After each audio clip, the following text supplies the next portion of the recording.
বিশ্বাস করুন, আল্লাহ যদি কাউকে কিয়ামতে হিসাবের জন্য ধরেন, জাহান্নাম ছাড়া কোনো উপায় নেই। হিসাবের জন্য যদি আল্লাহ তার কোনো বান্দাকে ধরেন, জাহান্নাম ছাড়া কোনো উপায় নেই। সেই জন্য আল্লাহর কাছে এই দোয়া করতে হবে, আল্লাহ পাক তুমি আমার হিসাব নিবা না, আমাকে ক্ষমা করে দিও।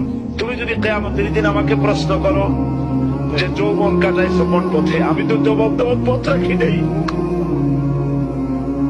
আমি তো আমার যৌবনকে নষ্ট করে ফেলেছি।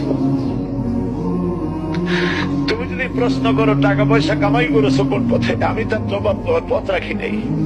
যদি প্রশ্ন করো কোন পথে খরচ করেছো, আমি সেটারও পথ রাখি নেই, নষ্ট করে ফেলেছি। তুমি আমাকে ক্ষমা করে দাও। সেজন্য আল্লাহর কাছে দোয়া করতে হবে, রব্বানা আতিনা ফিদ দুনিয়া হাসানাহ ওয়া ফিল আখিরাতি হাসানাহ ওয়া কিনা আযাবান নার ওয়া আদখিলনাল জান্নাতা মা'আল আবরার ওয়া আদখিলনাল জান্নাতা বিগাইরি হিসাব।